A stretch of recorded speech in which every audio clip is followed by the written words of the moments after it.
Have you ever imagined becoming the kind of person who cannot be thrown off balance no matter what happens? Someone who stays centered even when criticized, ignored, misunderstood, or left behind? Have you ever wished for the day when the tightness in your chest finally softens, when the heaviness behind your composure lifts, when the quiet pain you never talk about finally releases you? Maybe you are tired of trying to appear strong all the time. Tired of proving that you're fine, tired of holding yourself together while something inside you is asking for relief. But here's the truth people rarely admit. The more you try to escape your pain, the more power it gains. The more you silence your discomfort, distract yourself, or pretend it doesn't exist, the more it dictates your reactions, your relationships, and your state of mind. And none of this makes you weak. It simply makes you human.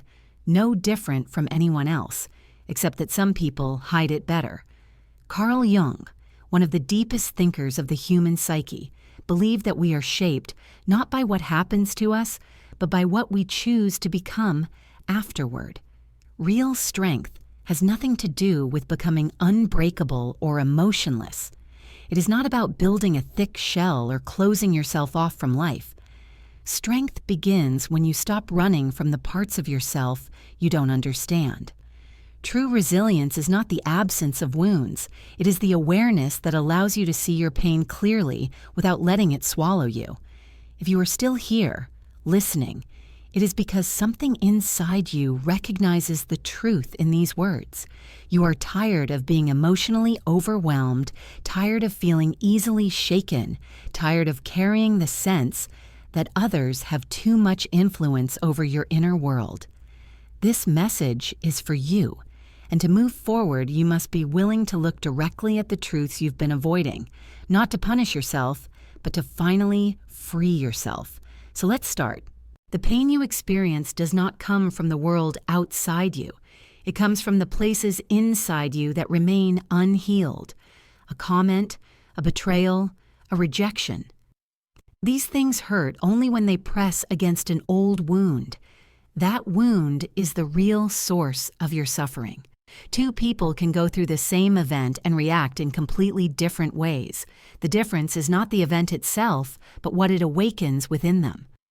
Jung taught that life constantly mirrors back to us whatever we have not resolved. That is why certain moments hit you harder than they should. That is why you collapse inside over things that don't affect others. You're not too sensitive. You're carrying more than you think. But here is the uncomfortable truth. You keep suffering because part of you still believes that if you behave well enough, wisely enough, calmly enough, strongly enough, people will treat you the way you need. You still hold the illusion that you can protect yourself from pain by controlling the world around you. But control is a deception. As long as you cling to it, you live in constant tension, always anticipating who might disappoint you next, always guarding yourself against what might go wrong. If you want to suffer less, stop trying to avoid suffering. Liberation comes from awareness, not from avoidance. The moment you stop expecting the external world to save you from internal pain, you begin to reclaim your strength. This leads to the real battleground, your unconscious. Everything you avoid, suppress, or deny ends up controlling you from the inside. The unconscious is not just a reservoir of forgotten memories. It is a living, active part of your psyche that influences your choices, reactions, relationships, fears, and desires. Jung warned that until you bring the unconscious into the light, it will rule your life, and you will simply call it destiny. Think about that. The patterns that repeat in your life are not coincidences. The emotional storms that catch you off guard are not random. They are signals from the parts of you that have not been seen or understood.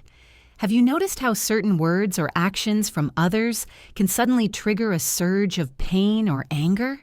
This happens because those moments touch a part of you that has never healed, a part you learn to hide rather than confront. But what you bury does not disappear. It resurfaces as anxiety, emotional numbness, fear of intimacy, self-sabotage, or the feeling that you are not enough. Jung believed that healing begins the moment you stop condemning your inner world and start listening to it. You cannot change what you refuse to acknowledge, and the more you try to silence your wounds, the louder they become. If you want to become someone who is not easily shaken, you must stop running from the parts of yourself you are afraid to face. Because the more you avoid the truth within you, the more entangled you become in emotional reactions you cannot control. Real strength is not the absence of vulnerability. It is the understanding that allows you to contain it. This path is not about building walls, it is about building awareness. And that is what creates real inner stability. People often believe that the key to not getting hurt is to shut down emotionally. They pretend not to care. They speak with detachment. They reject before they are rejected. They hide behind indifference. But inside, they continue to ache. They distance themselves from others, thinking it will keep them safe, yet they remain at war with their own feelings. Emotional armor might protect your ego, but it suffocates your soul. Jung understood this deeply. Healing does not come from withdrawing from life, but from engaging with your inner world with honesty. Emotional strength is not the absence of sensitivity. It is not stoicism or coldness. Strength emerges when you begin to integrate the parts of yourself you once pushed away. The fears, the insecurities, the anger, the tenderness, the longing.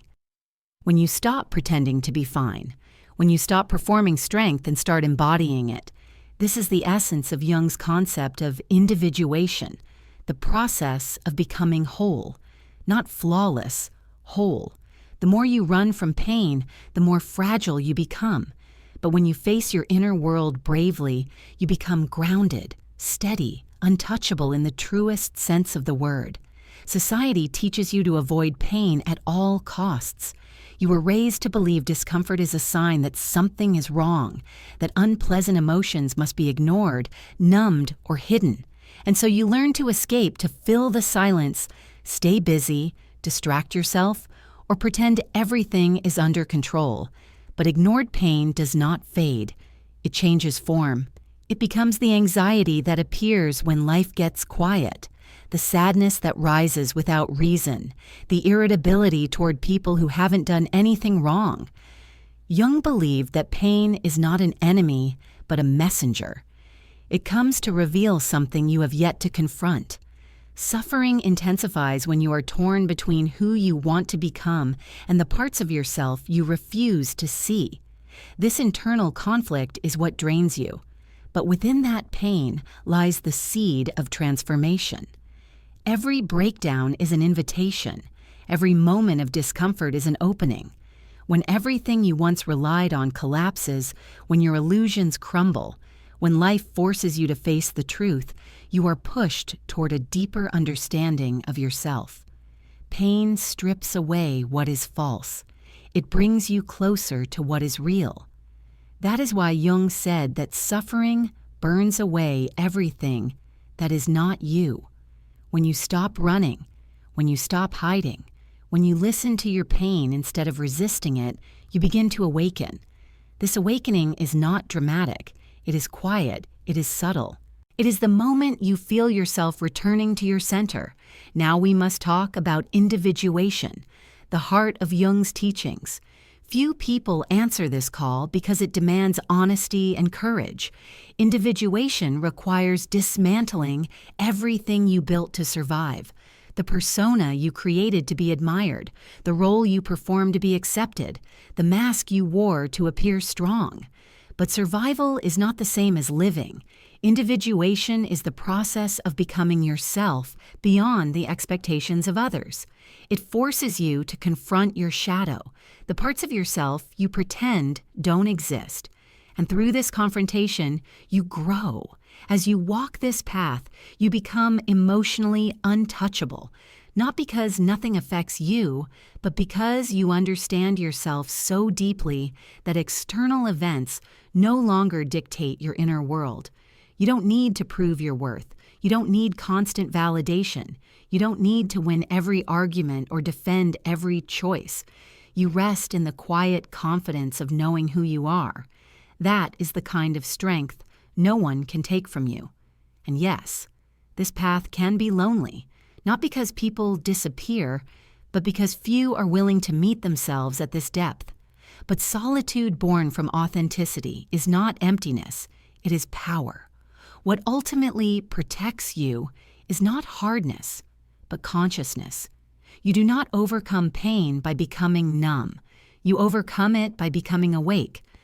When you understand why you react the way you do, when you recognize your patterns, when you take responsibility for your inner life, the world loses its power to destabilize you.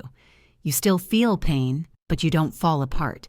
You still encounter challenges, but you don't lose yourself. You begin to live from a deeper place.